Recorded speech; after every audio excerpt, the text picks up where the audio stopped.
जय गुरुदेव। और दोस्तों, मेरे चैनल सिद्ध सावर मंत्र में आपका एक बार फिर से हार्दिक स्वागत है।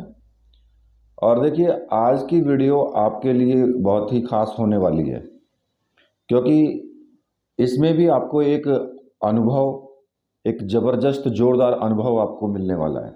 आज मैं आपके लिए जो कहानी लेकर के आया हूँ वो बहुत ही एक रोमांचक कहानी है। अघोरी और 5 सिक्कों का रहस्य, ये कहानी का शीर्षक है। और मैं समझता हूँ कि ये कहानी आपको बहुत पसंद आएगी। वीडियो को आप पूरी देखना, तभी आपकी समझ में ठीक से आ पाएगी। तो आइए शुरू करते हैं। बहुत ज़ोरों से चिल्लाती हुई मीनू अपनी बड़ी माँ के पीछे पीछे भागती हुई जा रही थी और कहती जा रही थी कि बड़ी माँ, बड़ी माँ, ओ बड़ी माँ, किधर जा रही हो? रुको तो, मुझे डर लग रहा है। बताओ, आखिर तो जाना किधर है? इतना अंधेरा है और आसपास कोई जानवर हुआ तो रुको बड़ी माँ। इतना कहते ही मीनू अपनी माँ के पीछे दौड़ पड़ी, लेकिन उसको ये समझ में नहीं आ रहा था कि बड़ी माँ उसकी आवाज़ क्यों नहीं सुन पा रही है। आखिरकार वो दौड़ करके उनके पास पहुंच गई, और लेकिन तब तक दोनों जंगल के अंदर वो दाखिल हो चुके थे।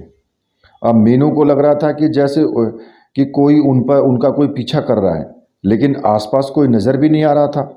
तो मीनू को समझ नहीं आ रहा था कि उसकी बड़ी माँ आखिर जाना कहाँ चाहती है। मीनू ने बड़ी माँ को ज़ोर से झकझोर दिया, लेकिन बड़ी माँ ने खुद को संभाल कर बड़ी तेज़ी से चलना शुरू कर दिया। बेचारी मीनू नन्ही सी जान क्या करती। इतने में एक बड़ी माँ जो थी वो एक आम के पेड़ के पास पहुँच करके वो बेहोश हो गई, और मीनू उनको बेहोश देख करके ज़ोर ज़ोर से रोने लगी। उसको ऐसा लग रहा था जैसे बड़ी माँ मजाक कर रही हो, लेकिन वो बहुत जागने पर भी वो उठ नहीं पाई, और मीनू डर के मारे रोने लगी।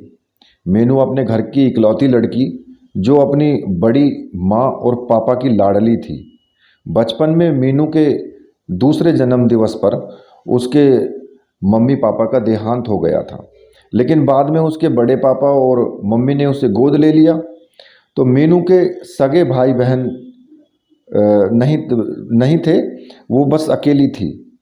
और बड़ी मम्मी की बस एक औलाद थी जिसका नाम मयंक था, लेकिन मयंक अपनी पढ़ाई के लिए पुणे गया हुआ था, और मीनू और उसका परिवार गांव में रहते थे। गांव मीनू को बहुत अच्छा लगता था। कई बार उसके बड़े भाई मयंक से मिलने वो जो मीनू थी, मीनू पुणे भी गई थी, लेकिन उसको शहर की आबो हवा जो थी वो ज़्यादा उसको रास नहीं आई। मीनू एक साधारण सी लड़की थी जिसको पढ़ाई लिखाई बहुत पसंद थी। बड़ी होकर वो वकालत की डिग्री हासिल करना चाहती थी। उसकी उम्र 12 वर्ष की थी अभी, लेकिन मुसीबतों ने उसको वक्त से पहले ही परिपक्व कर दिया था। उसके बड़े पापा किसान थे और खेती बाड़ी अच्छी खासी थी। दादी भी थी, लेकिन उन्होंने मीनू को कभी पसंद नहीं किया। उसकी दादी ने, उनका मानना था कि उनके बेटे और बहू के मरने की वजह मीनू है। अब इस वजह से मीनू हमेशा अपनी बड़ी मम्मी के पास रहती थी। बड़ी मम्मी उसको बहुत प्यार करती थी, लेकिन उन दोनों के लिए तो घर की लक्ष्मी जैसे मीनू थी। उसकी रोज़मर्रा की हर ज़रूरतों का ध्यान रखती थी। वो खूब हंसाती और प्यार से खाना खिलाती थी, कहानियाँ सुनाती थी, नए नए खेल उसको खिलाती, और हर वक्त उसको साथ रखती। मीनू को भी बड़ी माँ जान से ज़्यादा पसंद थी। दोनों के बीच वो माँ बेटी का प्यार था, लेकिन कुछ दिनों से बड़ी माँ अजीब व्यवहार कर रही थी। मीनू को लगा शायद वो बीमार है, लेकिन बीमारी की वजह किसी को नहीं पता थी। अब मीनू के आंसू रुक नहीं रहे थे, और वो आसपास का माहौल देखकर जोर जोर से अपनी बड़ी माँ को हिला रही थी कि उठो माँ, तुम्हें कसम है, उठ जाओ ना। आम का वो पेड़ बहुत बड़ा था जिसके नीचे वो दोनों थे। अचानक से सरसराहट की आवाज़ हुई। मीनू के डर के मारे बेहोश माँ को पकड़ लिया मीनू ने, और आंखें बंद कर ली। डर के मारे वो कांप रही थी, क्योंकि छोटी बच्ची थी। तभी किसी की आवाज़ उसके कानों में पड़ी। ए लड़की, सिक्का लाई है? क्या सुन रही है तू, सिक्का लाई है? आवाज़ मीनू के पीछे से आ रही थी। आम के पेड़ की जो खो होती है, खो देख करके मीनू अंधेरे में उस आवाज़ वाले इंसान को देखने की कोशिश कर रही थी, लेकिन घना अंधेरा होने की वजह से वो उसे देख नहीं पाई। चांदनी रात के वो अंधेरे से भरे साए को देखने की कोशिश में तो थी कि वो आवाज़ जो केवल सुनाई दे रही थी आखिर है किसकी। उसका ध्यान बड़ी माँ से हटकर उस आवाज़ की तरफ चला गया और वो खड़ी होकर उस तरफ कदम बढ़ाने लगी। एकाएक उसने देखा कि खो में से किसी की परछाई है, कुबड़सा झुकी हुई सी। वो थोड़ी डरी हुई सी, सहमी सी, लेकिन साहस करके फिर आगे बढ़ी। उसने देखा कि घनी जंगली सी दाढ़ी वाला, बिखरे हुए उसके बाल हैं, बड़े बड़े बाल, तन पर केवल एक कपड़े का टुकड़ा है और हाथ में अजीब सा एक दंड है। आंखें पूरी काली और न उनमें जैसे पुतली नहीं होती है उसकी तरह वो आंखें थी उसकी, और उसकी पलक, कान में एक नकेल सी बनी हुई जैसे बाली होती है ऐसे डाली हुई थी, और शरीर पर हर जगह पत्थर जैसी चमड़ी, जैसे कोई फंगल घाव जो सूख जाता है। अब ये सब देख करके मीनू डर गई और भागने लगी, लेकिन बेसुध मीनू 2 कदम पर रखे एक पत्थर से ठोकर उसको लगी और वो गिर गई और सिर के बल गिर गई और आंखों के सामने से अंधेरा सा छाने लगा और वो बेहोश हो गई। सुनसान जंगल में 2 जान बेहोशी की हालत में ऐसी पड़ी हुई थी। और तो होता क्या है कि सुबह सुबह जो चरवाहे होते हैं वो जानवरों को ले जाने के लिए उस रास्ते से गुजरे, तो इन दोनों को देख करके उनको जो है वो जानवरों पर जैसे तैसे लाद करके वो घर ले आए। लेकिन मीनू के सिर पर चोट की वजह से खून बहना बंद नहीं हुआ, तो उसको हॉस्पिटल में भर्ती करवाया गया। फिर मीनू ने मनोहर ने अपनी बीवी से पूछा कि कैसे हुआ। उसने सब बताना शुरू किया, जिसको सुनकर मनोहर के होश उड़ गए और गुस्से के मारे पैर पटककर घर के आंगन में आकर के अपनी माँ को आवाज़ दी। माँ, तू चाहती क्या है? क्यों चिल्ला चिल्ली कर रही है? कर रहा है तू? शांति से बोल, मेरे कान हैं, मैं बैरी नहीं हूँ। और सरौते से सुपारी काट तोड़ते हुए मनोहर से बोली। मनोहर कहता गया, माँ तुझे समझ नहीं आ रहा, कब बंद होगा ये खूनी खेल? मुझे मेरे परिवार को पालने दे। किसी ऐसी चीज़ का सहारा नहीं लेना जो मेरे लालच की वजह बन जाए, और मैं जैसा हूँ वैसा ही रहना चाहता हूँ, और तू मुझे क्यों खोजी बना रही है? तो मैंने क्या कहा था क्या कि अपने लालच को बढ़ावा दो? अब देखो मेरा परिवार ख़त्म होने के कगार पर आ गया है। माँ ने बोला, मैं मर जाऊंगा पर इसमें कभी शामिल नहीं होऊंगा, और कितनों की बलि लगेगी इसमें, ये एक श्राप है, सहारा नहीं। मनोहर बोला, तू कुछ नहीं जानता, बस ये आखिर है और तेरे पास केवल 1 साल और है। अगर ये 13 साल की हो गई और कन्या नहीं रही तो फिर इस घर का सर्वनाश पक्का। सबकी भलाई इसी में है कि तू खोजी बन और वो सिक्का ढूंढ, वरना किसी को नहीं बचा पाएगा। माँ बोली। अब मनोहर की आंख से आंसू गिरने लगे और अपनी माँ के कदमों में वो गिर गया और बोला, माँ नहीं, ऐसा मत होने दो, वो आखिरी है। फिर किसी का पता है कि भाई कुछ मिलेगा भी या नहीं मिलेगा, और वो तो वैसे ही इस भ्रम में जी रही है कि उसके माँ बाप जो है सड़क दुर्घटना में मारे गए। तू क्यों उनको घसीट रही है इन सब में? बेटा, तेरी इन सारी बातों का अब कोई फ़ायदा ही नहीं, क्योंकि बहुत देर हो चुकी है। अब तू बस खोजी बन और सिक्का ढूंढ। माँ बोली। नहीं, मैं नहीं बनूंगा खोजी, मर जाऊंगा पर मैं खोजी नहीं बनूंगा। मोहन ने जो है मनी मन में एक धारणा बना ली और वहाँ से वो निकल गया। माँ मुँह में बड़बड़ाने लगी कि अगर नहीं बना तो सर्वनाश पक्का। अब इधर मीनू अस्पताल से ठीक होकर के घर लौटी तो उसको अपनी माँ से डर लगने लगा था और अपनी माँ से दूर जा रही थी वो। बड़ी माँ को साफ पता चल रहा था कि मीनू अब तक उस हादसे को भुला नहीं पाई है जो हादसा उस रात में हुआ था। मीनू के जन्मदिन पर 10 वर्ष पहले कुछ ऐसा हुआ था जो कल्पना से परे था। माँ बाप अपने बच्चों की पैदाइश पर खुश होते हैं, लेकिन यहाँ पर मीनू के जन्म से सब जो थे वो खुश नहीं थे। पूरा परिवार चाहता था कि लड़की पैदा ही ना हो, वरना उसको देना पड़ेगा। मीनू ही नहीं बल्कि उस घर में उसकी बड़ी माँ की बेटी और उसकी दादी की 3 बेटियों की बलि पहले ही दी जा चुकी थी। बस अब आखिर और 5वीं लड़की मीनू बची थी। अब रात में मयंक का फ़ोन आया कि बड़ी माँ के हालचाल को पूछने के लिए। तो बातों ही बातों में मयंक ने अपने घर आने की बात भी कही कि अगर माँ को कुछ ज़्यादा परेशानी हो तो वो घर आ जाए। लेकिन मनोहर ने उसको सख्त धमकी देकर के मना कर दिया। क्यों आ रहा है, अपनी पढ़ाई छोड़कर, और इतना परेशान होने की ज़रूरत नहीं। बस तेरी माँ को नींद में चलने की बीमारी हो गई है, डॉक्टर को दिखा दिया है, उन्होंने नींद की गोली भी दे दी है, तू बस अपनी फिक्र कर। नहीं पिताजी, वो बात नहीं है। मैं सोच रहा था कि अभी तो मेरे सेमेस्टर ख़त्म हुए हैं, उसकी छुट्टी चल रही है, सोच रहा हूँ कि घर आ जाऊँ, तो आपकी याद भी बहुत आ रही है और मैं आपसे मिल भी लूँगा। तो जो मयंक था, मयंक मीनू को हमेशा छुटकी कहता था, क्योंकि वो सबकी जो है हमेशा से लाडली ही रही थी। ये कहकर मनोहर ने मीनू को आवाज़ देकर के बुलाया और फ़ोन का रिसीवर मीनू के हाथ में दे दिया और वो चले गए। मीनू बोली, हेलो भैया। हाँ बोल मेरी चुईया, कैसी है? अब सिर का दर्द कैसा है तेरा, और बता अब के क्या लेकर के आऊँ तेरे लिए शहर से। मयंक का इतना कहना था कि मीनू फूट फूट के रोने लगी। उसको लगा जैसे वो अपने उस रात के सारे अनुभव को मयंक से बता सकती है। अरे क्यों, क्या हुआ? छुटकी क्यों रो रही है? बता, किसी ने डांटा क्या? क्या दादी ने कुछ कह दिया? बोल दे।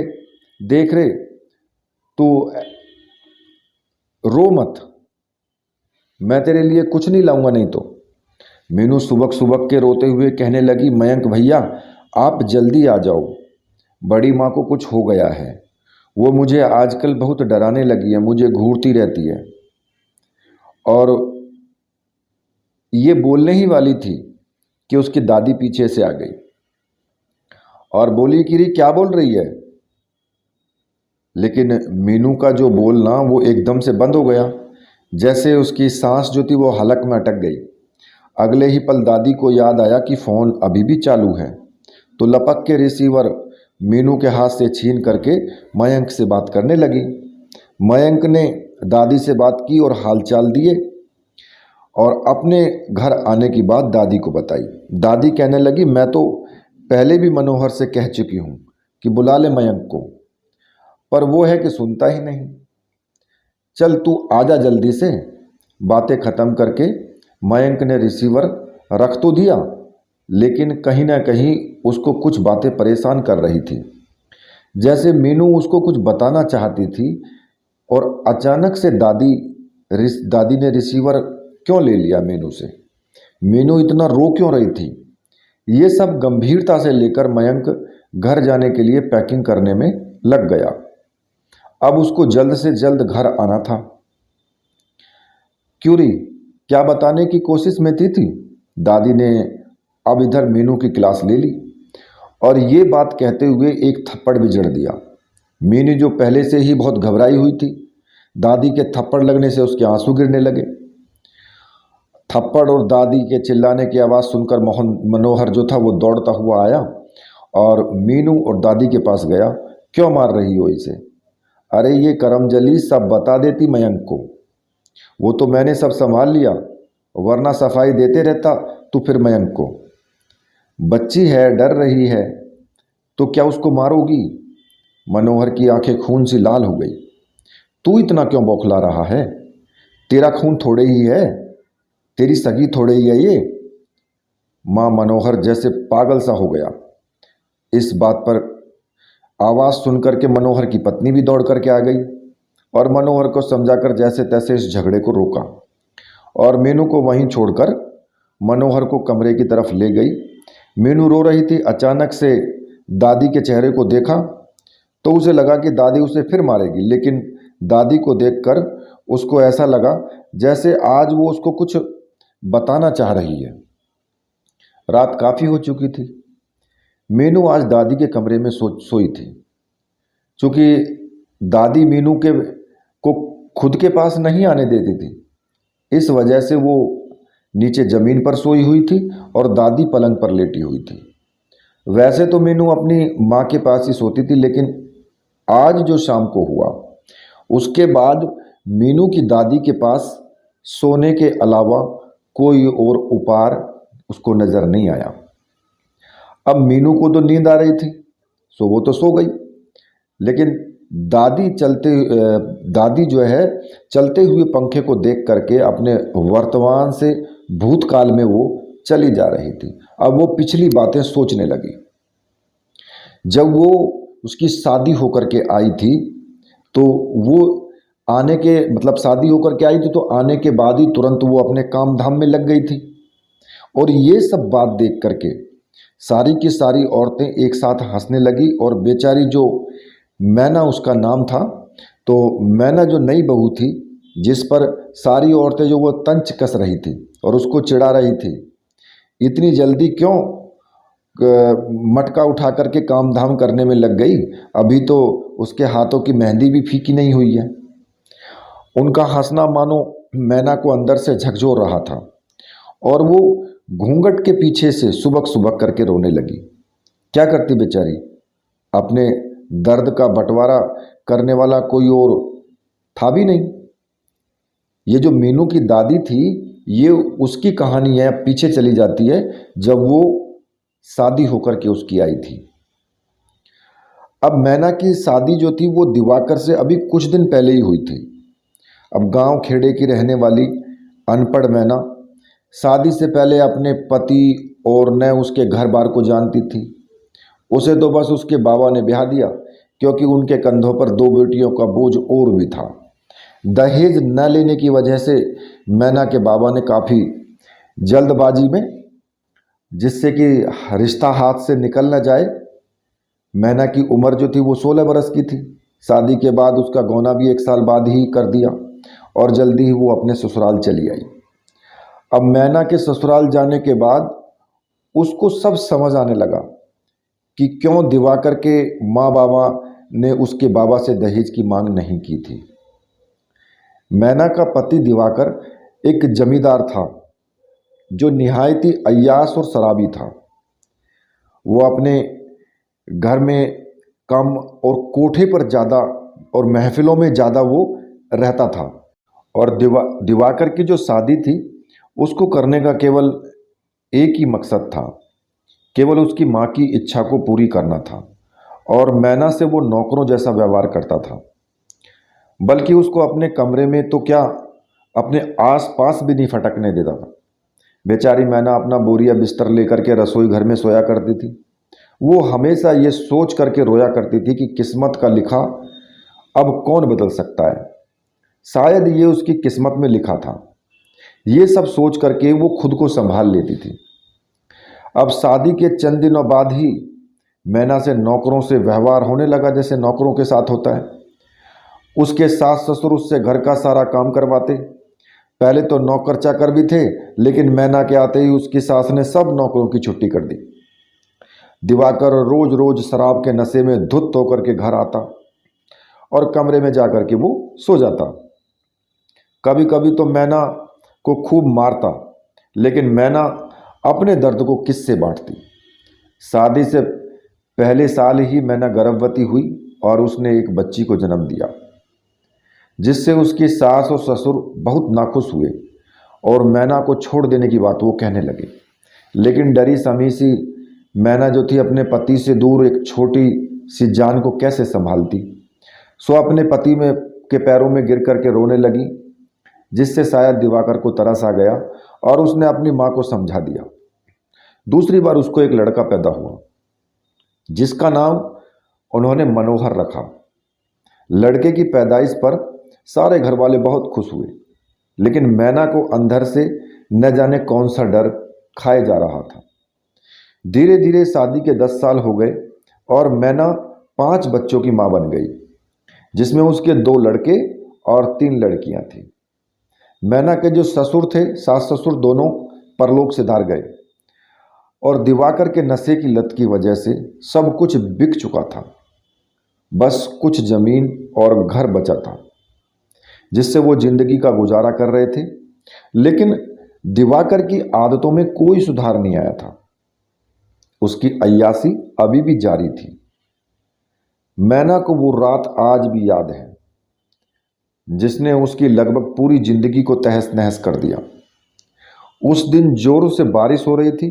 मैना अपने बच्चों के साथ घर पर सो रही थी, तो दरवाजे पर आवाज़ आई कि मालकिन मालकिन किवाड़ खोल दो। और दरवाज़ा बजाने की आवाज़ आई, तो दरवाजे की आवाज़ से सारे बच्चे और मैना उठ गए। दरवाज़ा खोला तो देखा कि सामने एक आदमी भीगा हुआ खड़ा है, जिसके हाथों में कोई बड़ा बोरा था और बहुत भारी लग रहा था। उसके हाव भाव से तो वो बहुत घबराया हुआ था। उसने मैना को देखा और बिना रुके बोलने लगा कि मालकिन, मैं दिवाकर बाबू जिस कोठे पर जाते थे वहाँ का चौकीदार हूँ। अंग्रेजी सरकार ने हमारे कोठे पर अचानक हमला किया और सारी औरतों को भगा के वो ले गए। जो ना गई मालकिन, उनको वहीं मौत के घाट उतार दिया गया। और मालकिन दिवाकर बाबू भी, हे राम, क्या हुआ उनको? मैना ने रुआसी से होकर के बोला। तो चौकीदार बोला, उन्हें हुआ कुछ नहीं, लेकिन उन्होंने हवलदार का खून कर दिया, जिससे सारी अंग्रेजी सरकार उनके पीछे पड़ गई है और वो जंगल की तरफ भाग गए। ये जो बोरा मेरी पीठ पर लदा हुआ है, उसमें कोठे की जितनी कमाई थी सारी मुझे सौंप के कोठे की मालकिन ने भागने को कहा है। और दिवाकर बाबू ने वादा कर लिया है कि वो सारा पैसा उनकी बहन और दूसरे गांवों में जो रहती है उन तक पहुंचा देंगे। मालकिन, आप और बच्चों को भी दिवाकर बाबू ने ले जाने के लिए कहा है, क्योंकि अंग्रेजी सरकार कभी भी यहाँ आ जाएगी तो आप सबकी जान खतरे में है। इसलिए आप सब लोग हमारे साथ चलिए। अब मैंने सारी बातें सुनते ही फटाफट अपना सब कुछ सामान बांध लिया और सारे बच्चों को उठा करके चलने को कहा। सबने पूछा कि ये क्या हो रहा है और कहाँ जा रहे हैं, लेकिन मैना ने कोई जवाब नहीं दिया। सबसे छोटा लड़का, जिसका नाम राकेश था, जो अभी 1 साल का था, उसकी गोद में था वो, और उसने उसे गोद में उठाया और बाहर उस आदमी के साथ वो चलने लगी कि चलो भैया, और दोनों जंगल की तरफ वो निकल पड़े। बारिश ने आज कुछ ज़्यादा ही जोर से बरसना शुरू कर दिया। बिजली बार बार कड़क करके कुछ अशुभता को दर्शा रही थी। उस बिजली की चमक से सारे बच्चे अपनी माँ से सिमट जाते और रुक रुक करके फिर जोरों से भागने लगते। देखते ही देखते वो लोग जल्दी ही उस जंगल के अंदर दाखिल हो गए।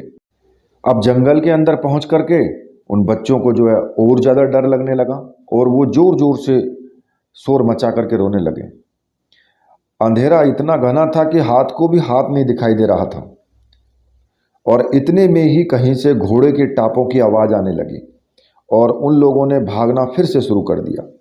अब चौकीदार ने कहा, मालकिन, बच्चे डरे हुए हैं, पानी भी बरस रहा है, चलिए कहीं छुप जाते हैं, शायद कोई हमारा पीछा भी कर रहा है। हाँ भैया, ऐसा ही करते हैं। इतना कहते हुए चौकीदार उन्हें एक आम के पेड़ के पास ले आया, जो बहुत घना और बहुत बड़ा था। भीगने के बाद बच्चे कांप रहे थे, लेकिन मैना को फिलहाल अपने पति की चिंता सताए हुए थी। वो भगवान से बार बार प्रार्थना कर रही थी और आंखों के आंसू थम नहीं रहे थे। चौकीदार बोला, मालकिन, आप परेशान मत होइए, दिवाकर बाबू आ जाएंगे। भैया, ईश्वर ने मेरे साथ बहुत बड़ा मजाक किया है। अब मैं इन बच्चों को लेकर के कहाँ जाऊँ? चिंता मत करिए मालिकिन, अगर दिवाकर बाबू नहीं मिल पाए तो जंगल से निकलकर आगे एक गांव है, वहां नई जिंदगी शुरू करना। अब चौकीदार ने इतना बोलकर अपने पास रखे सोने से भरे बोरे में से 5 सिक्के सोने के निकाल करके मैना के हाथ में धर दिए। मैना ने वक्त का तकाजा समझकर उन सिक्कों को अपनी साड़ी के पल्लू में बांध लिया और शुक्रिया अदा करके बच्चों को संभालने लगी। अचानक चौकीदार को लगा कि बारिश काफ़ी ज़्यादा हो गई है और थोड़ी देर में पास की जो नदी थी उस पर उफान आ जाएगा। उसने कहा, मालकिन लगता है पानी जोर से आ रहा है, आप क्या बच्चों को लेकर पेड़ पर चढ़ जाएंगी? क्या मैं इसमें आपकी मदद करता हूँ? ठीक है भैया।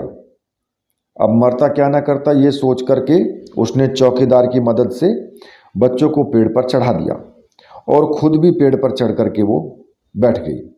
अब चौकीदार ने पेड़ पर चढ़ने की कोशिश की, लेकिन बोरे के भारी वजन से वो पेड़ पर चढ़ नहीं पाया। उसने कुछ सोचा और अपने कमर पर बंधे तहमद से, जो तहबंद होता है, उससे उसने बोरे को पेड़ से बांध दिया और वो खुद भी पेड़ पर चढ़ गया। अब चौकीदार का सोचना बिल्कुल सही था। थोड़ी देर में नदी में उफान आ गया। जैसे ही वो उफान आया तो वो जो पेड़ था वो आधा डूब गया। अब ये देख करके मैना चौकीदार को बहुत धन्यवाद देने लगी और कहने लगी कि भैया आपने मेरी और मेरे बच्चों की जान बचा ली, आपका धन्यवाद मैं कैसे करूं? कोई बात नहीं मालकिन, समय समय की बात है। जैसे तैसे उस घने जंगल में पूरी रात मैना और बच्चों की उस पेड़ पर ही रात कटी। अब सुबह की पहली जो किरण से ही मैना की आंख खुल गई और आंख खुलते ही उसने बड़ा अजीब मंजर देखा। पानी के तेज बहाव से पेड़ के आसपास की मिट्टी बह गई थी, जिससे बहुत बड़ा गड्ढा दिखाई दे रहा था। ना कोई बोरी, ना कोई चौकीदार, बस सामने खड़ा दिवाकर को देख करके वो बहुत हैरान में रह गई। लेकिन पति को सही सलामत होने की वजह से वो दिल ही दिल भगवान को जो धन्यवाद कर रही थी। मैना नीचे उतर आओ, दिवाकर बोला। वो चौकीदार कहाँ गया? मैना बोली। उसको मैंने बोरे के साथ गांव में छोड़ दिया जहां उसे जाना था। मैना को इस बात से बहुत हैरत तो लग रही थी कि अभी तो जमीन की मिट्टी भी नहीं सूखी, तो चौकीदार गया कहाँ? लेकिन पतिव्रता होने की वजह से उसने कोई सवाल नहीं किया। फिर दिवाकर उसको गांव में लेकर के आया। अपने घर आकर वो बच्चों ने अपने सुकून की सांस ली। अब दिवाकर का मन बेचैन था, जैसे वो कुछ ढूंढ रहा हो जो खो गया है। मैना को जब अपने घर और अपना पति वापस मिल गया तो उसने उन सिक्कों को, घर के बाहर एक पोखर था और उसमें उन सिक्कों को फेंक दिया। अब एक दिन क्या होता है कि दिवाकर बहुत हाँफते हाँफते मैना के पास आया और उन सिक्कों के बारे में वो पूछने लगा। मैना, चौकीदार ने के दिए हुए 5 सिक्के मुझे दे दो, वो मेरे पास नहीं है। फिर कहाँ गए वो? मैंने पोखर में फेंक दिए जी, मैना ने कह दिया। तो गुस्से से वो आंख दिखाते हुए जाकर के पोखर में कूद गया। अब मैना उसको सिक्का ढूंढते हुए दिवाकर को देख रही थी और सोच रही थी कि दिवाकर को सिक्के की बात कैसे पता। सिक्कों को फेंके हुए भी बहुत वक्त हो गया था, तो मिले भी शायद या ना मिले, और अचानक सिक्कों की जरूरत क्यों आन पड़ी? तो वैसे भी तो घर में पैसे हैं, कोई कमी भी नहीं है।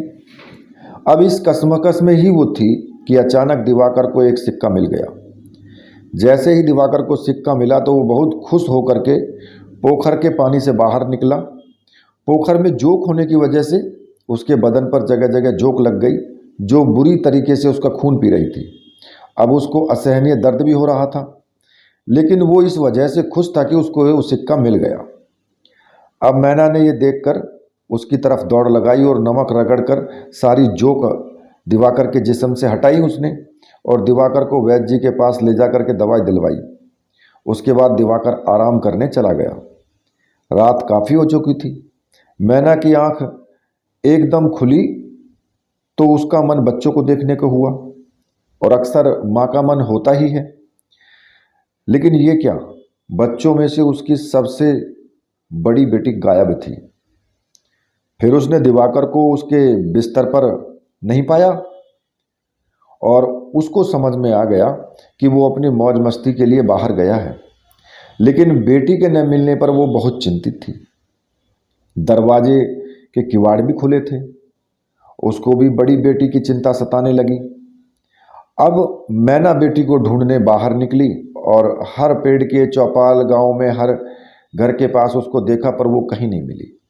आखिर बेटी गई तो गई कहाँ, सोच करके वो रोते हुए वापस अपने घर को लौटी।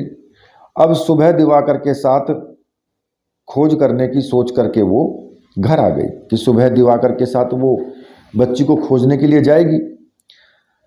अब दिवाकर सुबह घर आया तो मैना ने सारी बात दिवाकर को बताई। दोनों अपनी बच्ची को ढूंढने निकल पड़े, लेकिन वो कहीं नहीं मिली।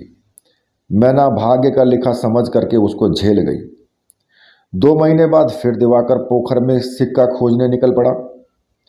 उसे फिर एक सिक्का मिला और फिर रात में उसकी दूसरी बेटी भी गायब हो गई। अपने जान से प्यारे बच्चों को खोता देख करके मैना को दिवाकर पर शक हो गया। अब वो जानना चाहती थी कि कुछ गलत तो नहीं हो रहा है। एक बार फिर दिवाकर खोजने पोखर में कूदा और फिर मैना ने इस बात को बारीकी से लेते हुए दिवाकर के हाव भाव पर उसने नज़र रखी। तो रात में मैना सोने का नाटक करके बच्चों के साथ सो गई। लगभग 12 बजे रात को दिवाकर उठा और उसने छोटी बच्ची को उठा करके घर से बाहर निकला। तभी मैना उठ गई और दिवाकर के पीछे चल पड़ी। दिवाकर भागा भागा जंगल की तरफ चल पड़ा। अमावस्या की काली रात थी उस दिन। फिर भी मैना हाथ में दिया लेकर के दिवाकर के पीछे पीछे चलती रही। उसने देखा जंगल में कहीं धुआं उठ रहा है और दिवाकर उसकी तरफ भागा जा रहा है। मैना भी उसके पीछे पीछे चलती चली गई। चलते चलते उसने देखा कि बहुत सारे आम के पेड़ हैं और पास ही आम के पेड़ के पास में वो जाकर के एक पेड़ के पास में छिप गई। सामने जो देखा उससे तो मैना की रूह कांप गई। सामने एक अघोरी बैठा था, जिसके सामने दिवाकर बैठा था और बीच की जमीन पर मिट्टी को इकट्ठा करके ऊंचाई सी बना करके उस पर जो है बच्ची को लिटाया गया था। अघोरी के बगल में एक और ऊंचा टीला था जिस पर एक कंकाल रखा हुआ था। दिवाकर हाथ जोड़े अघोरी को देख रहा था और अघोरी किसी का आवाहन कर रहा था। इतने में ही ये सब देखने में इतना डरावना लग रहा था कि मैना के पैर कांप रहे थे। दिवाकर उसका पति इतना घिनौना भी हो सकता है, अपने ही बच्चों को दांव पर लगा दे, ऐसा इंसान उसका पति नहीं हो सकता। तभी उसने देखा कि दिवाकर ने वो सिक्का निकालकर अघोरी को दिया। अघोरी ने वो सिक्का उसकी बेटी के सिर पर रख दिया। अब इतना सब देख करके मैना खुद को रोक नहीं पाई और दिवाकर को भाग करके रोका। ये क्या चल रहा है? मैना बोली, अरे तू यहाँ कैसे? आप अपनी बच्चियों के साथ क्या करते आए हो? क्या आप पिता नहीं हैवान हो? लेकिन तभी कंकाल हंसने लगा और ठंड कुछ बढ़ सी गई और सामने एक जो छोटी सी रोशनी सी उसको दिखाई दी और अब रोशनी ने आकार लेना शुरू कर दिया और एक इंसान के रूप में वो आ गई। लेकिन उस आत्मा को देखकर मैना अचंभित हो गई। ये तो वही चौकीदार है। फिर मैना के आगे उस दिन की सारी यादें घूम गई उसके। उसने पाया कि पेड़ भी वही है जिस पर उन्होंने रात गुजारी थी। उस पेड़ के नीचे एक बहुत बड़ी खो सी थी, एक गड्ढा था जो मिट्टी के निकलने से वहाँ पर बन गया था। आत्मा बहुत गुस्से में थी क्योंकि शायद उसके आवाहन में विलंब हो रहा था। उसने अघोरी को कहा कि इतना वक्त नहीं लूँगा, सिक्का दे वरना तुझे ही ले जाऊँगा। अघोरी ने सिक्का उसको दे दिया। अब आत्मा ने आत्मा से बात करना शुरू किया। मैं जा रहा हूँ लड़की लेकर के। मेरे जाने के बाद उस मिट्टी के टीले को खोद लेना। रुको भैया, तुम ऐसा क्यों कर रहे हो? मैना ने चौकीदार की आत्मा को पुकारा। मालकिन, बुरी आत्मा जैसे किसी अच्छी आत्मा के सामने बेबस सी हो जाती है, वैसे ही चौकीदार बेबस हो गया था मैना के पुकारने पर। उसको एक माँ के हृदय की वेदना तड़पा रही थी। उसके बच्चों के दूर जाने की तकलीफ उस आत्मा को भी महसूस हो रही थी। मालकिन, आप बहुत बदनसीब हो जो आपको ऐसा पति मिला। इसके लालच ने आपकी आशंका की सारी हदें पार करके रख दिया है। मैना बोली, भैया मेरे बच्चों को लौटा दो। मैं खुद को आपको सौंप दूंगी, पर मेरे बच्चों को लौटा दो। नहीं। चौकीदार की आंखें खून सी लाल हो गई और बोला, सिक्के के बदले सिक्के, खून का बदला खून, और लड़की के बदले लड़की। क्यों दिवाकर बाबू, यही बात तय थी ना? दिवाकर जैसे सन्न सा रह गया। उसको ऐसा लगा उसके किरदार से जो उसने अपनी बीवी की नज़रों में इज्जत बनाई थी, सब बिखर गई, बह गई उस आत्मा की पानी सी बोली के प्रभाव में। उसकी आंखों में गिलानी प्रतीत हो रही थी। उसने मैना को देखा जैसे ही कि उसकी जान पर बनाने वाली हो। ये क्या बात कर रहे हो भैया? किसके बदले में? क्या मुझे तो कुछ पता ही नहीं। मैना बोली, तुम्हें कैसे पता होगा मालकिन? तब तो तुम्हारी शादी भी नहीं हुई थी। फिर आत्मा जो है वो बोलती हुई चली गई। मैं एक मेहनतकश किसान था जिसके पास कुछ ज़मीन और हरा भरा सा एक परिवार था। उसमें मेरी पत्नी और 5 बेटियां थीं जो दिन भर मेहनत करके खेती करके जैसे तैसे अपनी जीविका को हम लोग चला रहे थे। लेकिन एक साल जब बारिश नहीं हुई तो सारे गांव वालों ने जमींदार के यहाँ से कुछ पैसे को उधार लेने की ठानी। हम भी उनमें से एक थे। मालकिन, हमें क्या पता था कि भाई इस बार सूखा पड़े होगा और हमारे पूरे जीवन में अंधेरा कर देगा ये। हम उधार लेने जमींदार बाबू के यहाँ गए।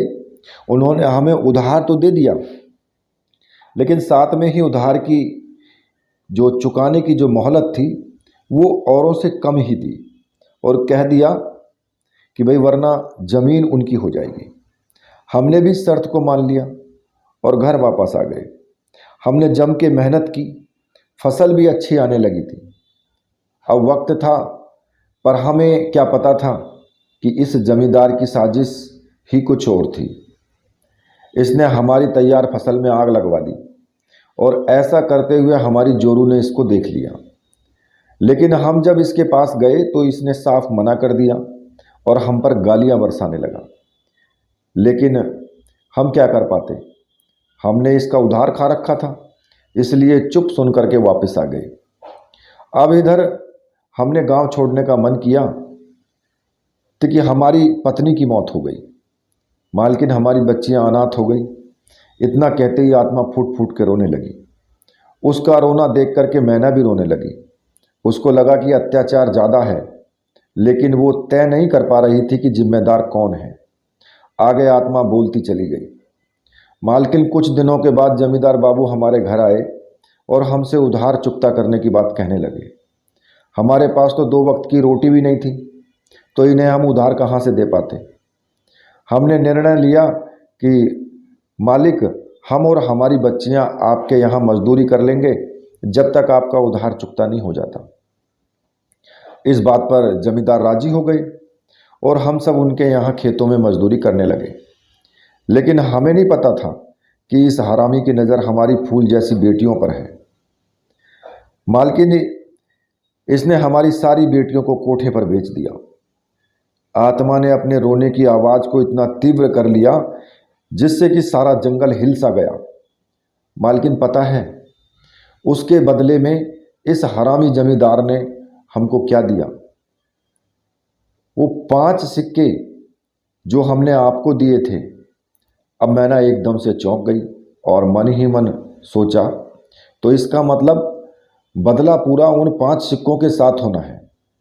मैना घुटनों बैठकर अपने पति के पापों का प्रायश्चित करने लगी। लेकिन आत्मा ने बोला, उस दिन जब हम आपके बच्चों को बचा रहे थे तब हमारी इंसानियत ने हमको मौका दिया कि इसमें आपका और आपके बच्चों का कसूर नहीं है, लेकिन इसने उस खजाना नहीं मिलने पर हमें भी मार डाला।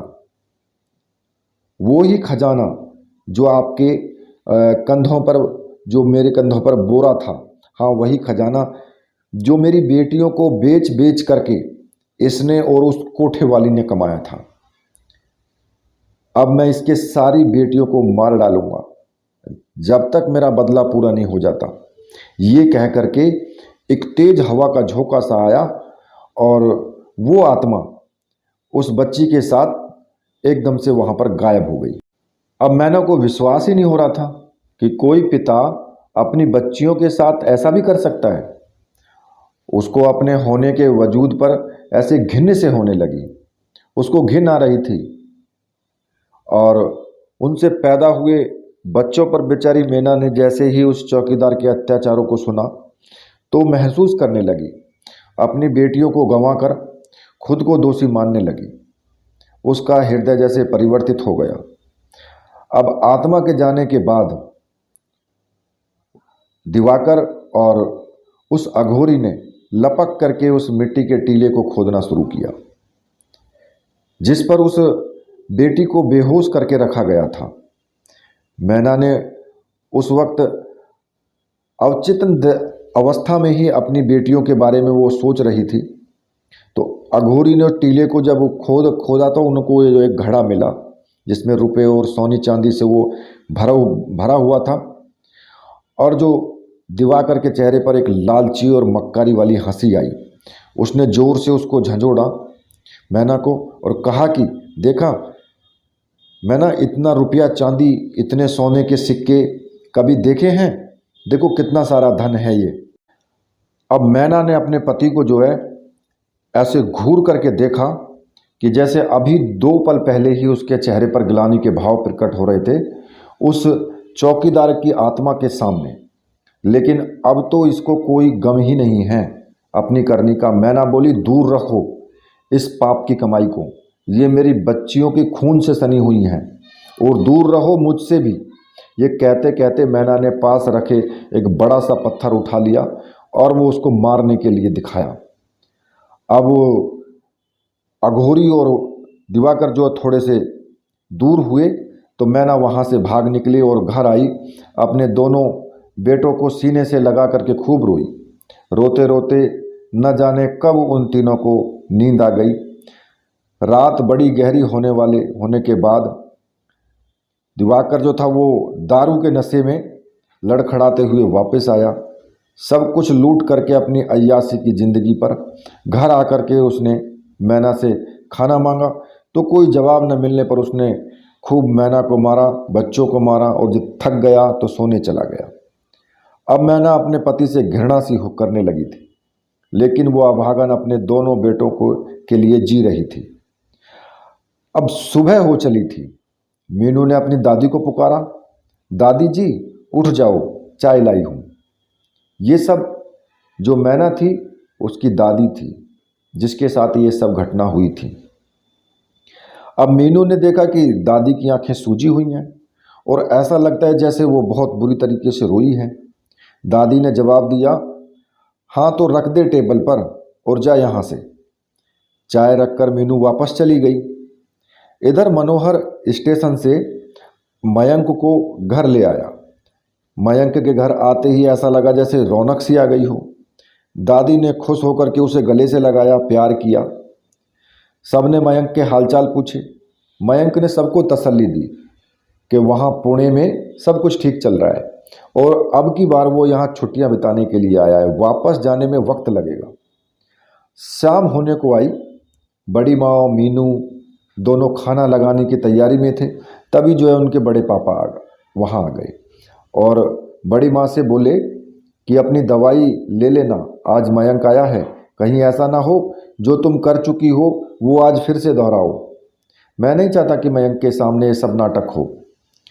बड़ी माँ ने बात दोहराई, जी अच्छा मैं दवाई ले लूँगी। मीनू दोनों की बात चुपचाप सुन रही थी और फिर से अपने काम में वो लग गई। इधर रात हुई तो मीनू को आज सब ने अकेले हॉल में ही सुला दिया, क्योंकि दादी जी ने अपने साथ में मयंक को अपने पास सुला लिया और बड़ी माँ की बीमारी की वजह से बड़े पापा उसके साथ सोए हुए थे। रात घोर अंधियारी सी हो गई। तभी मयंक को लगा जैसे उसका गला सूख रहा है। वो किचन की तरफ पानी लेने गया और फिर वो पानी पी करके अपने कमरे की ओर लौट ही रहा था कि अचानक से किसी ने आवाज़ लगाई, मयंक। मयंक बोल उठा, कौन? फिर आवाज़ दोबारा नहीं आई। उसने फिर सोचा कि यह दिमाग का भ्रम है और वो दोबारा अपने बिस्तर पर आकर के वो सो गया। फिर रात के दूसरे पहर में मयंक को ऐसा लगा जैसे उसके सामने कोई खड़ा है और उसको बुला रहा है। मयंक को ऐसा लगा जैसे वो कुछ न करने के बाद भी किसी तरीके से उसकी तरफ खिंचा चला जा रहा है। अब वो बिस्तर से निकल करके खड़ा हो गया और उस साए के पीछे कदम से कदम मिला करके वो चल रहा था। चलते चलते मयंक वहीं आ गया, उसी आमवारी में जहां उसकी माँ चली आई थी। पेड़ के पास आते ही उसको होश आया, जैसे वो किसी नींद में था और अभी अभी वो नींद से जगा है। साया अभी भी उसके सामने खड़ा था। वो उसको पुकारते हुए कहने लगा, मयंक, मैं जानता हूँ तुम हैरान हो, पर मैं तुम्हें यहाँ तुम्हारी भलाई के लिए लाया हूँ, उस खजाने के लिए जो सिर्फ तुम्हारा है और सिर्फ तुम ही उसे पा सकते हो। खजाना? कैसा खजाना? मयंक बोला। हाँ, वो है आमवारी का खजाना, जिसके लिए तुम्हारे दादा और तुम्हारे चाचा पीछे पड़े थे। साया पीछे से बोला, क्या तुम देखना नहीं चाहते तुम्हारी अमानत? साया फिर बोला, अगर ये सच है तो दिखाओ। मयंक बोला, तो फिर ये पेड़ की जो खो है, ये गड्ढा है, इसमें देखो। साय के इतना कहने पर मयंक ने उस पेड़ की खो में देखा। देखते ही वो पूरी तरह भौचक्का हो गया। सच में वहाँ सोने चांदी से भरे मटके और आसपास बहुत सारे सोने के जेवर बिखरे हुए थे। मयंक के मन में अपने दादा वाला ही लालच का कीड़ा जाग गया। अब जागता भी क्यों ना, वो तो उसी खानदान का ही तो खून था। अब उसने खो में रखे हुए खजाने की तरफ जैसे ही हाथ बढ़ाए तो साय ने उसका हाथ थाम लिया। पर इसके बदले मुझे भी तुमसे कुछ चाहिए, साया बोला। क्या चाहिए बोयो? बोलो, मयंक ने कहा। तुम्हारी सबसे खास चीज, साया बोला। क्या? तुम्हारी बहन, साय ने जवाब दिया। मयंक को गुस्सा आ गया। वो लपक कर साय की ओर उसे पकड़ने गया, लेकिन साया ओझल हो गया। फिर मयंक अचानक ही अचेत अवस्था से बाहर आया। ना कोई साया, ना कोई जंगल, ना कोई खजाना, वो तो अपने बिस्तर पर ही लेटा हुआ था। लेकिन उनको मन ही मन भीतर से ये लग रहा था कि जो उसने देखा है वो काफ़ी हद तक यकीन करने वाला है। अचानक उसको मीनू के द्वारा बताई वो सारी बातें याद आ गई जो उसने अधूरी छोड़ रखी थी। सुबह हुई। सबसे पहले वो जो अपने काम धंधे में सब लगे हुए थे, तो मयंक ने मीनू को किसी बहाने से अपने पास बुलाया और जोर दे करके उससे पूछा कि अगर वो बात नहीं बताएगी तो वो हमेशा के लिए चला जाएगा और फिर कभी वापस नहीं आएगा। अब मीनू डर गई और रोते रोते उसने सारी बात अपने बड़े भैया मयंक को सब बातें बता दी। मयंक एक पढ़ा लिखा और समझदार लड़का था। उसको यकीन करने में कुछ परेशानी हुई, लेकिन जब मीनू ने उसे ये बताया कि इस बारे में सब जानते हैं केवल आपको छोड़कर, तो वो भड़क गया और पैर पटकते हुए अपने पापा के पास गया और गुस्से में बोला, ये क्या चल रहा है पापा? क्या मतलब? मनोहर शांत स्वभाव में बोला। मतलब ये कि मुझको क्यों नहीं बताया जाता? क्या इस घर का मैं सदस्य नहीं हूं? मयंक बोला। इस बार मनोहर गंभीर हो गया। बोलना क्या चाहता है? साफ साफ बोल। मुझे मीनू ने सब बता दिया है। और ये चल क्या रहा है? मम्मी किस बीमारी की दवा खा रही है? मयंक गुस्से में बोला। देख बेटा, तू इन सब चीज़ों से दूर रह। यहाँ छुट्टियाँ मनाने तू आया है, बस सिर्फ छुट्टियाँ मना और छुट्टी खत्म होने के बाद वापस चले जाना। मनोहर उसे समझाने लगा। लेकिन मुझे भी कल रात महसूस हुआ जो मम्मी को महसूस हुआ था। मयंक रुआसा सा हो गया। क्या मतलब? तू जंगल में गया था? मतलब क्या देखा तूने? मनोहर ने उत्सुकता से सवाल कर किया। फिर मयंक ने अपने पापा को कल रात की सारी घटना के बारे में बताया। उसको सुनकर के मोहन ने अपना सिर पकड़ लिया मनोहर ने, और आंखों में आंसू लिए हुए वहीं बैठ गया। मनोहर बोलता गया, मेरी गलती जो तुझे यहाँ बुलाया। अब तू भी इसमें फंस गया है राकेश की तरह। मैं इस सब से तुझे और मीनू को दूर रखना चाहता था, लेकिन मनोहर बोला। लेकिन क्या पापा? मयंक बोला। लेकिन क्या? तुम भी इसमें फंस चुके हो। मनोहर डर के भाव में बोला, पापा आप मुझे स्पष्ट रूप से समझाओ कि बात क्या है। राकेश चाचू का तो एक्सीडेंट हुआ था ना, तो इन सब बातों से उसका क्या लेना देना? मयंक ने बोला। मनोहर बोलता चला गया, बेटा तेरे चाचा और चाची का एक्सीडेंट नहीं हुआ, उनको प्रेतवारी के आमवारी के जो प्रेत था उसने मारा था। पर क्यों? मयंक बोला। क्योंकि तेरे चाचा खजाने के लालच में आकर के अपनी सारी सुध भूल गए, और तेरे दादा की तरह वो भी उसे खजाने को खोजने के बार बार सपने देखने लगे, और वो लालची होकर के अपनी सुध, अपने सारे रिश्ते नाते सब भूल गए।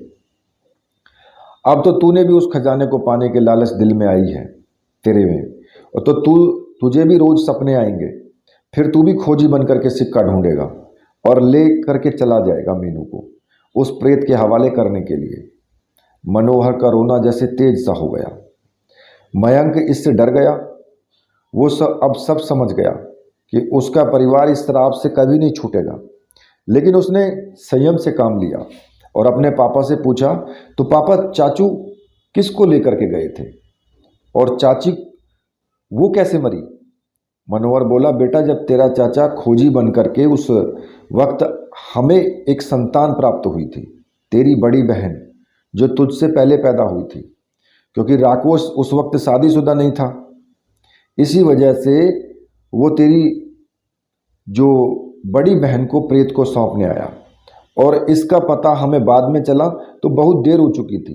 तेरी दादी भी उस खजाने को देख रही है, और उसका लालच भी दिन प्रतिदिन उस खजाने के लिए बढ़ता जा रहा है। इसकी वजह से उन्होंने राकेश की शादी करवाने की जल्दी की। लेकिन तुम्हारी माँ और मुझे पता था ये कि जिससे भी शादी करेगा, अगर उससे औलाद में लड़का हुआ तो खोजी बनेगा, अगर लड़की हुई तो वो प्रेत को सौंप दी जाएगी। हम डर करके मंदिर के पुजारी के पास गए, इस बारे में चर्चा की हमने। उन्होंने एक उपाय बताया कि राकेश की शादी उस परिवार में कराई जाए जो एक खेतिहर किसान हो और जमींदार के द्वारा उनको आश्रय में मिला हो। वो हमें एक ऐसा परिवार मिल गया, तो हमने तुम्हारे चाचा की शादी करवा दी। लेकिन जब उन्हें मीनू पैदा हुई तो हम सब डर गए, और तुम्हारे चाचा ने फिर ऐसा ही किया।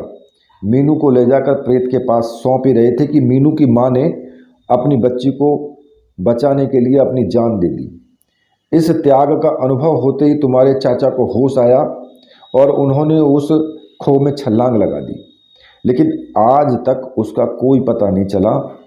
सब कहते हैं कि वहाँ से डरावनी आवाज़ें भी आती हैं, शायद वो प्रेत मीनू के पापा को असहनीय यातना दे रहा है। अब तू भी सब यही करेगा। मनोहर जोर जोर से वो रोने लगा, और तो मयंक कहने लगा कि नहीं पापा, मैं ऐसा कुछ नहीं करूँगा। पापा आप मेरा यकीन करो, मैं मीनू को आँच भी नहीं आने दूंगा। मयंक ने अपने पिता का हाथ पकड़ करके बोला, हाँ बेटा मुझे यकीन है, तू कभी मीनू के साथ ऐसा नहीं होने देगा। मयंक अपने मन में बहुत सारी भावनाएं लेकर के अपनी दादी के पास गया। वो दादी से उस आमवारी के खजाने के बारे में सब जानना चाहता था। मयंक ने दादी से बोला कि वो खोजी बनना चाहता है।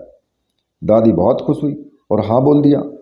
लेकिन मयंक ने दादी से कहा कि इससे पहले वो सारी बात जानना चाहता है कि क्या हुआ था। अब दादी ने उसे हर बात बताई, और सारी बात बताने के बाद वो बोली कि ये आखिर वाली मीनू, इसको भी सौंप दे, हमारा श्राप उतर जाएगा।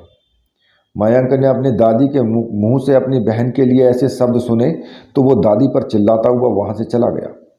रात काफ़ी हो गई। मयंक अपने बिस्तर पर लेटे पूरे दिन की घटनाओं को याद कर रहा था। वो सोच नहीं पा रहा था कि दादी के मन में मीनू के लिए इतनी कटुता क्यों है। सोचते सोचते उसकी आंख लग गई। उसने सपना देखा कि वो पोखर के पास सिक्का ढूंढने के लिए खोजी बन चुका है। लेकिन अचानक सामने से कोई महिला उसकी तरफ बढ़ती चली आ रही है। उसने पूछा, कौन हो आप? महिला बोली, मयंक, तुम मुझे नहीं जानते, मैं मीनू की माँ हूँ। मयंक सपने में ही डर गया। आप क्या चाहती हो? मैं तुम्हें आगाह करने आई हूँ। मयंक, ये सब घटना जितनी सीधी दिख रही है उतनी है नहीं, महिला बोली। घटना को गौर से देखो। अपने घर में ही कोई उस प्रेत की सहायता कर रहा है जो बार बार उसको बुलाता है और वो हर बार लड़की भी ले जाता है। मैं नहीं चाहती मयंक कि मीनू को भी वो वहाँ ले जाए। महिला बोली, तुम कुछ करो मयंक, कुछ करो, रोको उसको। अब मयंक ने अपने डर की वजह से सपने में ही अपनी आंखें खोल दी। सपने से निकलकर उसने देखा कि दादी अपने बिस्तर पर नहीं है। उसको कुछ शक सा हुआ। वो बाहर निकला ही था होगा कि दादी भी वहाँ आ गई। वो फिर से सोने का नाटक करके बिस्तर पर लेट गया। उसने सोचा कि इतनी रात गए, दादी कहाँ गई होगी। अब दूसरे दिन मयंक उठ करके वो जांच पड़ताल में लग गया और उस दिन वो अघोरी कौन था और उसके जो दादाजी की मदद कर रहा था वो, उसने पूरे आसपास के गांवों में और पहाड़ी पर और शमशान में कई जगह पर जाकर के उसको खोजा और 3 दिनों तक मयंक इस पहेली को सुलझाने में लगा रहा। लेकिन बाद में उसको खबर मिली कि वो अघोरी तो मर चुका है। आए मयंक को इस बात से थोड़ी बहुत परेशानी महसूस हुई। उसे लगा कि अब कौन इस श्राप का उपचार बताएगा या फिर कौन उनकी मदद करेगा। इस बात को मन में लेकर वो मंदिर की तरफ गया और अपने इष्ट के सामने, जिसकी वो पूजा करता था, उसके सामने सिर झुका करके उनको याद किया। घर वापस आया तो बहुत ही चिंतित सा दिखा। माँ ने बच्चों को इतना परेशान कभी नहीं देखा तो पूछ लिया कि क्या हुआ मयंक, क्या बात है, कुछ तो परेशान सा दिख रहा है आजकल। मयंक बोला, माँ एक पहेली सुलझा रहा हूँ पर वो सुलझने से ज़्यादा उलझ रही है। तो बेटा ईश्वर पर छोड़ दे। उसके भाव को समझकर माँ बोली, जो हो रहा है और जो होगा वो सब रचयिता का लेख है। मयंक ने जो ही ये शब्द माँ के मुख से सुने, उसकी आंखों में उम्मीद की एक चमक सी उठी। उसने सोचा कि जो काम वो मुझसे करवाना चाहता है वो मैं उसके वक्त से पहले ही कर दूं, तो मतलब लालच में ना आकर मैं अपने होशो हवास में खोजी बन जाऊं। अब शाम को जब मनोहर घर आया तो मयंक ने ये सारी बात अपने पापा से की और ये भी बताया कि अघोरी अब मर चुका है। अब मयंक के पिता ने पहले तो बहुत मना किया, लेकिन वो भी बाद में मान गए। कहने लगे, बेटा लेकिन इसमें रिस्क बहुत है। मयंक ने अपने पिता को तसल्ली दी, कहा, पापा वो ही होगा जो ईश्वर ने लिखा है। अपने घर में अपनी दादी और माँ से ये सब बात करके मयंक ने सिक्के को खोजने की प्रक्रिया पूछी तो उसकी दादी ने उसे सब बताया और मयंक ने को आगाह भी किया कि वो जो कर रहा है वो समय से पहले करना ठीक नहीं है। लेकिन मयंक ने जैसे उनकी बातें अनसुनी सी कर दी। मयंक कुछ दिनों से दादी के व्यवहार को देख भी रहा था। वो उसके हर काम को नकारात्मक तरीके से समझती थी और रोज रात में बिस्तर से गायब भी हो जाती। मयंक ने इस बात को जानना भी चाहा पर दादी ने बात को टाल दिया। रात को मयंक जब सोने गया तो दादी जो दादी थी उसे पानी के गिलास में अपनी माँ को उसने नींद की गोलियां मिला दी, माँ जो उसकी माँ की थी। और वो देखना चाहता था कि दादी को भी शायद वही हुआ होगा जो माँ को हुआ था। इस वजह से वो शायद खुद पर काबू नहीं रख पाती होगी। जब वो गहरी नींद में थी तो मयंक को फिर वो महिला सपने में दिखी जो मीनू की माँ थी और उसकी चाची जो उसको सावधान करने आई थी। फिर उसकी नींद खुली, लेकिन दादी अपने बिस्तर पर आज भी नहीं मिली। उसे डर से लगा कि दादी पर माँ की दवाई ने काम क्यों नहीं किया, फिर वो कैसे जाग गई। मयंक को कुछ शक सा हुआ तो वो दादी की खोज में उठा, लेकिन हर बार की तरह फिर से दादी वापस आ गई तो उसको फिर वापस सो जाना पड़ा। अब दूसरे दिन वो उठा, मंदिर गया, ईश्वर से उसने प्रार्थना की कि उसके परिवार को इस बुरे संकट से बचा ले, और वहाँ से प्रसाद और रक्षा सूत्र भी लाया और सबको दे दिया। मीनू को तो उसने खास तौर पर अपने सामने रक्षा सूत्र बंधवाया। फिर वो पोखर की तरफ गया और उसमें कूद गया सिक्का ढूंढने के लिए। कई बार तैर तैर कर वहाँ पर उसने बहुत सिक्कों को ढूंढने की कोशिश की, लेकिन सिक्का उसको नहीं मिला। अब वो थक गया था, लेकिन उसने हिम्मत नहीं हारी और आखिरी बार सोच करके वो पोखर में कूद गया। पोखर में तैरते वक्त उसने हर पल उसको ऐसा लगा जैसे कोई उसे अंदर की तरफ खींच रहा है, तो वो हड़बड़ा कर अपने आप को ऊपर की तरफ खींचने लगा। जैसे ही वो पानी के ऊपर आया तो उसको अपने हाथ में कुछ महसूस हुआ। उसने अपनी मुट्ठी खोली तो उसे वो सिक्का उसके हाथ में मिला, जिसे देख करके वो खुश हो गया। और वो पोखर से बाहर आया तो उसके शरीर पर जगह जगह जोक चिपक करके उसका खून चूस रही थी।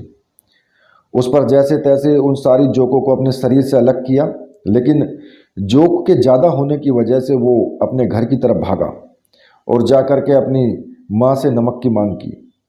और उसकी माँ ने अपने बेटे को ऐसी हालत में देख करके दौड़ करके नमक लाई और उसे जोकों पर छिड़क करके सारी जोक को उसके शरीर से अलग किया।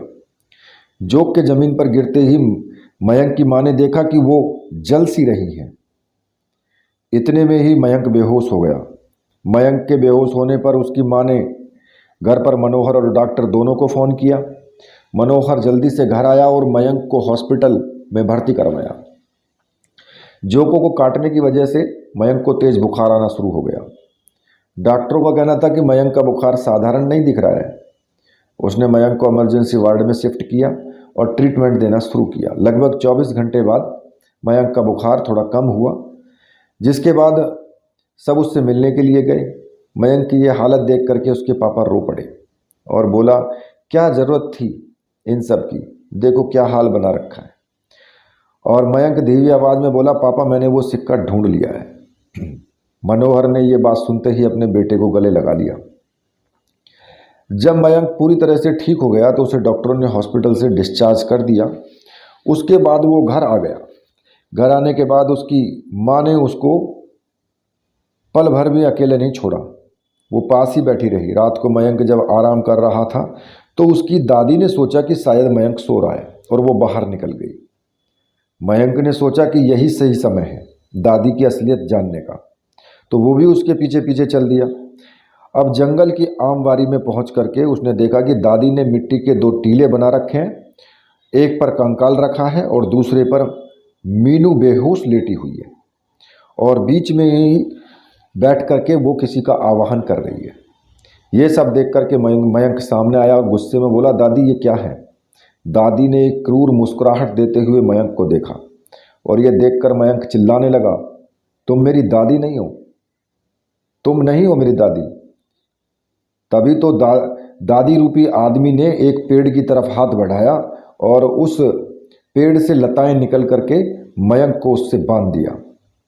इधर मनोहर और उसकी बीवी सो रहे थे। अचानक मनोहर को जैसे ठंड लगने लगी और उसकी आंख खुली तो उसने अपने कमरे में धुएं जैसा कुछ पाया। उस धुंध ने आकार लिया और मनोहर ने कहा उन्होंने कि भाई साहब मीनू और मयंक को बचा लो। कौन हो तुम? मनोहर ने बोला, मैं मीनू की माँ हूँ। मनोहर ने इतना सुनते ही अपनी बीवी को उठाया और दादी के कमरे की तरफ भागे। वहाँ न तो दादी थी न मयंक। मनोहर ने मीनू को बिस्तर पर न पाया तो दोनों घबरा गए। फिर दोनों एक साथ जंगल की तरफ भागे। वहाँ वो आम के पेड़ की तरफ का नज़ारा देख करके दोनों के पैरों के तले की ज़मीन जो निकल गई। मनोहर ने जैसे ही अपनी माँ को ये सब करते देखा, चिल्ला उठा वो, माँ तुम ये क्या कर रही हो? पापा रुको, वो दादी नहीं है, मयंक जोर से चिल्लाया, जो खुद को पेड़ों की लताओं से छुड़ाने की कोशिश कर रहा था। मयंक की बात सुनकर मनोहर हैरानी से मयंक को देखने लगा। तभी वहाँ मीनू की माँ की आत्मा आई और मयंक को बंधन से छुड़ाने के बाद उसने मनोहर से कहा कि हाँ भाई साहब, ये माँ नहीं अघोरी है। मनोहर और मयंक दोनों ने आश्चर्य से उस आत्मा की तरफ देखा। ये अघोरी ही सब करवा रहा है। चौकीदार की आत्मा को भी इसने ही वश में किया था। वो चौकीदार तो भला आदमी था। आपके पिताजी ने और इस अघोरी ने मिलकर हमारे परिवार को तहस नहस किया है और मेरी बच्ची को भी बलि के लिए ले जा रहे हैं। आत्मा बोलती गई। इस अघोरी को अपनी तांत्रिक क्रियाओं के लिए बच्चों की बलि देनी चाहिए थी और जिसके बाद ये बहुत सारी सिद्धियों को प्राप्त करके लोगों को नुकसान पहुंचाना चाहता था। चौकीदार की आत्मा को भी इसने उस खजाने के साथ बांध करके रखा। लेकिन भाई साहब, आप इसका ये आखिरी अनुष्ठान पूरा मत होने दो। शायद ईश्वर ने मुझे इसी वजह से अभी तक मुक्ति नहीं दी है। फिर आत्मा ने मनोहर और उसकी बीवी और बेटे मयंक को एक योजना बताई, जिसके बाद मयंक ने दौड़कर अपने घर से कुछ सामान लेकर के आई मयंक की माँ। और अघोरी अभी किसी का आवाहन करने में लगा हुआ था और कुछ बड़बड़ा रहा था। अचानक उसका बड़बड़ाना खत्म हुआ और इधर कंकाल का हवा में उठना शुरू हुआ। जैसे ही कंकाल हवा में लहराया, पास ही खो से चौकीदार की आत्मा प्रकट हुई। उसने सिक्का मांगा तो दादा रूपी अघोरी ने उसे सिक्का सौंपा। जैसे ही सिक्का उसके हाथ में पहुंचा, मीनू का शरीर मिट्टी के टीले से उठ करके हवा में लहराया। लेकिन जैसे ही वो हवा से थोड़ा सा ऊपर उठा, मयंक ने कूद करके उसका पांव पकड़ लिया और उसको जमीन पर खींचने लगा। तभी अचानक से वहां मीनू की माँ की आत्मा आई और चौकीदार से बोली, बस बहुत हुआ, मेरी बच्ची को तुम ऐसे नहीं ले जा सकते। भली आत्मा ने चौकीदार की आत्मा के पांव पकड़ लिए, हाथ पैर, और चौकीदार की आत्मा बेबस सी हो गई, क्योंकि वो खुद ऐसा नहीं करना चाहती थी, लेकिन उसने सरेंडर कर लिया। लेकिन इधर अघोरी ने जब ये देखा कि कोई उसके काम में रुकावट डाल रहा, तो उसने फौरन उठकर उस आत्मा को वश में करना चाहा। तो अघोरी को मनोहर ने जो है पीछे से कस करके पकड़ लिया और मयंक की माँ ने उसे रस्सी से बांध दिया। अघोरी चिल्ला चिल्ला के बोलने लगा, छोड़ दो मुझे, मेरी इतनी साल की मेहनत पर पानी मत डाल, मुझे मेरा काम करने दे, वरना मैं तेरी माँ को मार डालूंगा। अचानक से उसने मनोहर की माँ की आत्मा को यातना देना शुरू कर दिया।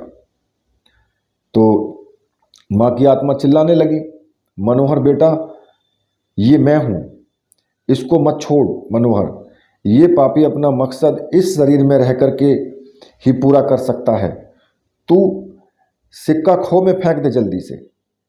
अब माँ के मुख से इतना सुनते ही मनोहर की बीवी ने लपक करके सिक्का जो है खो में फेंक दिया। सिक्का जैसे ही खो में गया, चौकीदार की आत्मा आज़ाद हो गई, क्योंकि उसके 5 सिक्के पूरे हो गए थे और अब चौकीदार भी अघोरी के वश से आज़ाद हो गया था।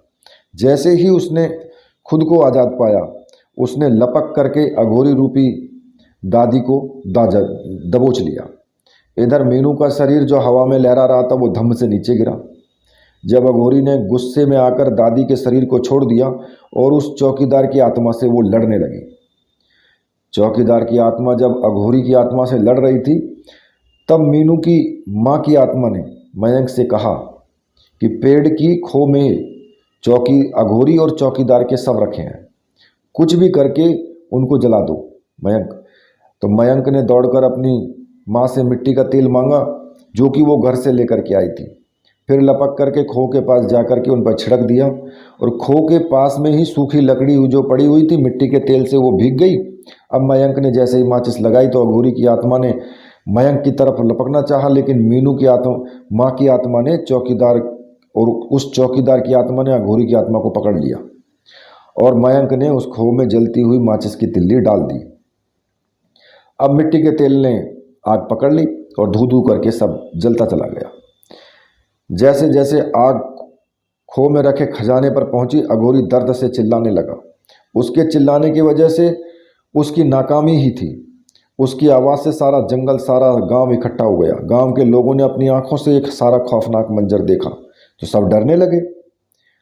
अब पास में ही खड़ी चौकीदार की आत्मा ने मयंक की दादी मैना को प्रणाम किया और कहा, मुझे माफ़ करना मालकिन, आपकी सारी बच्चियों का दोषी मैं नहीं, मैं तो केवल एक जरिया था। अब हम चलते हैं मालकिन, मुझे इस श्राप से मुक्ति मिल जाएगी, भूल चूक मेरी माफ़ कर देना। ऐसा कहकर के चौकीदार की आत्मा को मुक्ति मिल गई। इधर मीनू को भी होश आ गया था। उसकी माँ की आत्मा ने जैसे ही मीनू को देखा तो वो बोल उठी, मेरी बच्ची मेरी बच्ची। और मीनू रोने लगी कि हाँ मेरी बच्ची, मैं तेरी माँ हूँ, लेकिन अब मैं जा रही हूँ, तुझे तेरे परिवार के पैसा छोड़कर पास छोड़ करके। देख बेटा, रोना मत, तेरी बड़ी माँ और तुझसे मुझसे भी ज़्यादा प्यार करती हैं, और तेरी दादी वो तो तुझे राजकुमारी समझती है। आपको ये सब कैसे पता चला? मीनू बोली, मेरी बच्ची, अघोरी को एक आत्मा चाहिए थी, लेकिन जिस दिन तेरे पिता तुझे अघोरी को सौंप रहे थे, मैंने उस दिन तुझे बचाकर मनोहर भाई साहब को सौंप दिया था और खुद को आत्मदाह कर मिटा दिया था। और उस दिन मैंने अघोरी को भी अपने जलते हुए शरीर से उसे भी जला करके राख कर दिया था, लेकिन अघोरी उसने मुझसे उसकी मौत का बदला लेने की ठानी और तेरी दादी के शरीर पर बार बार कब्जा करने में वो लगा रहा। लेकिन माँ, आप नहीं रहोगी क्या हमारे साथ? मीनू बोली, नहीं बेटा, मेरा जाना जरूरी है। ये कहते हुए मीनू की माँ की आत्मा एकदम से एक ज्योति बन करके समा गई आकाश में। मीनू देख करके जोर जोर से रोने लगी, लेकिन उसकी बड़ी माँ ने उसे गले से लगा लिया। अब मयंक ने लपक कर दादी को संभाला, जो बहुत ज़्यादा चोटिल हो चुकी थी। सब घर आ गए। धीरे धीरे सब सामान्य सा होने लगा और मयंक अपनी पढ़ाई के लिए वापस पुणे चला गया। 12वीं क्लास करने के बाद उन पर मीनू को भी पुणे के कॉलेज में दाखिला दिलवाया गया। दोनों अपने परिवार वालों के साथ आशीर्वाद से एक अच्छी ज़िंदगी बिताने लगे। तो देखिए दोस्तों, ये कहानी आपको कैसी लगी? अगर कहानी आपको अच्छी लगी है तो फिर कहानी को लाइक करें, कमेंट करें और चैनल को सब्सक्राइब करें। तो इसी के साथ अब मैं वीडियो को यहीं पर समाप्त करता हूँ। मेरे साथ बोलिए, बोलिए वीर बजरंगबली हनुमान जी महाराज की जय। बोलिए मेरे परमहंस गुरुदेव की जय।